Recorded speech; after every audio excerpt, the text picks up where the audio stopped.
श्री हरि विष्णु, राधे राधे। आप सभी का मेरे चैनल में बहुत बहुत स्वागत है। आज हम आपके लिए शनिवार व्रत कथा लेकर आए हैं। कथा पूरी सुनिएगा और अच्छी लगे तो प्लीज़ लाइक, चैनल को सब्सक्राइब जरूर कीजिएगा। एक समय स्वर्गलोक में सबसे बड़ा कौन के प्रश्न पर नवग्रहों में वाद विवाद हो गया। विवाद इतना बढ़ा कि परस्पर भयंकर युद्ध की स्थिति बन गई।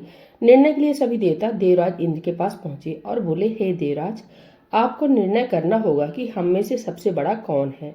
देवताओं का प्रश्न सुनकर देवराज इंद्र उलझन में पड़ गए। इंद्र बोले, मैं इस प्रश्न का उत्तर देने में असमर्थ हूँ। हम सभी पृथ्वी लोक में उज्जैनी नगरी में राजा विक्रमादित्य के पास चलते हैं। देवराज इंद्र सहित सभी ग्रह देवता उज्जैनी नगरी पहुंचे।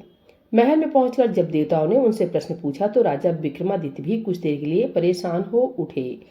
अचानक राजा विक्रमादित्य को एक उपाय सूझा और उन्होंने विभिन्न धातुओं स्वर्ण, रजत यानी चांदी, कांसा, ताम्र, सीसा, रांगा, जस्ता, अभ्रक व लोहे के 9 आसन बनवाए। धातुओं के गुणों के अनुसार सभी आसनों को एक दूसरे के पीछे रखवाकर उन्होंने देवताओं को अपने अपने सिंहासन पर बैठने को कहा। देवताओं के बैठने के बाद राजा विक्रमादित्य ने कहा, आपका निर्णय तो स्वयं हो गया। जो सबसे पहले सिंहासन पर विराजमान है वही सबसे बड़ा है। राजा विक्रमादित्य के निर्णय को सुनकर शनि देवता ने सबसे पीछे आसन पर बैठने के कारण अपने को छोटा जानकर क्रोधित होकर कहा, राजा विक्रमादित्य, तुमने मुझे सबसे पीछे बैठाकर मेरा अपमान किया है। शनि ने कहा, सूर्य एक राशि पर 1 महीने, चंद्रमा 2.25 दिन, मंगल 1.5 महीने, बुध और शुक्र 1 महीने, बृहस्पति 13 महीने रहते हैं, लेकिन मैं किसी राशि पर 7.5 वर्ष तक रहता हूँ। बड़े बड़े देवताओं को मैंने अपने प्रकोप से पीड़ित किया है। राम को 7.5 के कारण ही वन में जाकर रहना पड़ा और रावण को 7.5 के कारण ही युद्ध में मृत्यु का शिकार बनना पड़ा। इसके बाद अन्य ग्रहों के देवता तो प्रसन्नता के साथ चले गए, परंतु शनिदेव बड़े क्रोध के साथ वहां से विदा हुए। राजा विक्रमादित्य पहले की तरह ही न्याय करते रहे। उनके राज्य में सभी स्त्री पुरुष बहुत आनंद से जीवन यापन कर रहे थे। कुछ दिन ऐसे ही बीत गया। उधर शनि देवता अपने अपमान को नहीं भूले। विक्रमादित्य से बदला लेने के लिए एक दिन शनिदेव ने घोड़े के व्यापारी का रूप धारण किया और बहुत से घोड़ों के साथ उज्जैनी नगरी पहुंचे। राजा विक्रमादित्य ने राज्य में किसी घोड़े के व्यापारी के आने का समाचार सुना तो अपने अश्वपाल को कुछ घोड़े खरीदने के लिए भेजा। घोड़े बहुत कीमती थे। अश्वपाल ने जब वापस लौटकर इस संबंध में बताया तो राजा विक्रमादित्य ने स्वयं आकर एक सुंदर व शक्तिशाली घोड़े को पसंद किया। घोड़े की चाल देखने के लिए राजा उस घोड़े पर सवार हुए तो वह घोड़ा बिजली की गति से दौड़ पड़ा। तेजी से दौड़ता हुआ घोड़ा राजा को दूर एक जंगल में ले गया और फिर राजा को वहां गिराकर जंगल में कहीं गायब हो गया। राजा अपने नगर को लौटने के लिए जंगल में भटकने लगा, लेकिन उन्हें लौटने का कोई रास्ता नहीं मिला। राजा को भूख प्यास लगाई। बहुत घूमने पर उसे एक चरवाहा मिला। राजा ने उससे पानी मांगा। पानी पीकर राजा ने उस चरवाहे को अपनी अंगूठी दे दी। फिर उसे रास्ता पूछकर वह जंगल से निकलकर पास के नगर में पहुंचा। राजा ने एक सेठ की दुकान पर बैठकर कुछ देर आराम किया। उस सेठ ने राजा से बातचीत की तो राजा ने उसे बताया कि मैं उज्जैनी नगरी से आया हूँ। राजा के कुछ देर दुकान पर बैठने से सेठ जी की बहुत बिक्री हुई। सेठ ने राजा को बहुत भाग्यवान समझा और खुश होकर उसे अपने घर भोजन के लिए ले गया। सेठ के घर में सोने का एक हार खूंटी पर लटका हुआ था। राजा को उस कमरे में छोड़कर सेठ कुछ देर के लिए बाहर गया। तभी एक आश्चर्यजनक घटना घटी। राजा के देखते देखते सोने के उस हार को खूंटी निकल गई। सेठ ने कमरे में लौटकर हार को गायब देखा तो चोरी का संदेह राजा पर ही किया, क्योंकि उस कमरे में राजा ही अकेला बैठा था। सेठ ने अपने नौकरी से कहा कि इस परदेसी को रस्सियों से बांध कर नगर के राजा के पास ले चलो। राजा ने विक्रमादित्य से हार के बारे में पूछा तो उसने बताया कि उसके देखते ही देखते खूंटी ने हार को निगल लिया था। इस पर राजा ने क्रोधित होकर चोरी करने के अपराध में विक्रमादित्य के हाथ पांव काटने का आदेश दे दिया। राजा विक्रमादित्य के हाथ पांव काटकर उसे नगर की सड़क पर छोड़ दिया गया। कुछ दिन बाद एक तेली उसे उठाकर अपने घर ले गया और उसे अपने कोलू पर बैठा दिया। राजा आवाज देकर बैलों को हाँकता रहता।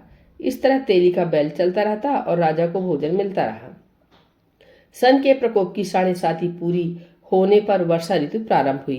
राजा विक्रमादित्य एक रात मेघ मल्हार गा रहा था कि तभी नगर के राजा की लड़की राजकुमारी मोहिनी रथ पर सवार उस तेली के घर के पास से गुजरी। उसने मेघ मल्हार सुना तो उसे बहुत अच्छा लगा और दासी को भेजकर गाने वाले को बुला लाने को कहा। दासी ने लौटकर राजकुमारी को अपंग राजा के बारे में सब कुछ बता दिया। राजकुमारी उसके मेघ मल्हार से बहुत मोहित हुई, अतः उसने सब कुछ जानकर भी अपंग राजा से विवाह करने का निश्चय कर लिया। राजकुमारी ने अपने माता पिता से जब यह बात कही तो वे हैरान रह गए। रानी ने मोहिनी को समझाया, बेटी तेरे भाग में तो किसी राजा की रानी होना लिखा है, फिर तू उस अपंग से विवाह करके अपने पांव पर कुल्हाड़ी क्यों मार रही हो। राजकुमारी ने अपनी जिद नहीं छोड़ी। अपनी जिद पूरी कराने के लिए उसने भोजन करना छोड़ दिया और प्राण त्याग देने पर निश्चय कर लिया। आखिर राजा रानी को विवश होकर अपंग विक्रमादित्य से राजकुमारी का विवाह करना पड़ा। विवाह के बाद राजा विक्रमादित्य और राजकुमारी तेली के घर में रहने लगे। उसी रात स्वप्न में शनिदेव ने राजा से कहा, राजा तुमने मेरा प्रकोप देख लिया, मैंने तुम्हें अपने अपमान का दंड दिया है। राजा ने शनिदेव से क्षमा करने को कहा और प्रार्थना की, हे शनिदेव, आपने जितना दुख मुझे दिया है अन्य किसी को न देना।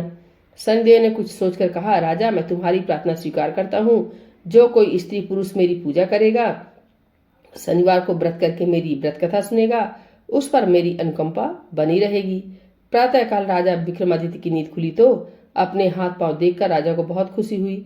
उसने मन ही मन शनिदेव को प्रणाम किया। राजकुमारी भी राजा के हाथ पांव सही सलामत देखकर आश्चर्य में डूब गई। तब राजा विक्रमादित्य ने अपना परिचय देते हुए शनिदेव के प्रकोप की सारी कहानी सुनाई। शेर को जब इस बात का पता चला तो दौड़ता हुआ तेली के घर पहुंचा और राजा के चरणों में गिरकर क्षमा मांगने लगा। राजा ने उसे क्षमा कर दिया, क्योंकि यह सब तो शनिदेव के प्रकोप के कारण हुआ था। सेठ राजा को अपने घर ले गया और उसे भोजन कराया। भोजन करते समय वहां एक आश्चर्यजनक घटना घटी। सबके देखते देखते उस खूंटी ने हार उगल दिया। सेठ जी ने अपनी बेटी का विवाह भी राजा के साथ कर दिया और बहुत से स्वर्ण आभूषण, धन आदि देकर राजा को विदा किया। राजा विक्रमादित्य, राजकुमारी मोहिनी और सेठ की बेटी के साथ उज्जैनी पहुंचे तो नगरवासियों ने हर्ष से उनका स्वागत किया।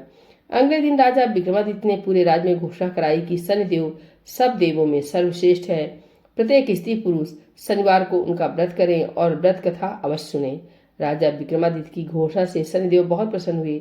शनिवार का व्रत करने और व्रत कथा सुनने के कारण सभी लोगों की मनोकामनाएं शनिदेव की अनुकंपा से पूरी होने लगी। सभी लोग आनंद पूर्वक रहने लगे। बोलिए शनिदेव भगवान की जय, श्री हरि विष्णु की जय, चिरौलनाथ स्वामी की जय।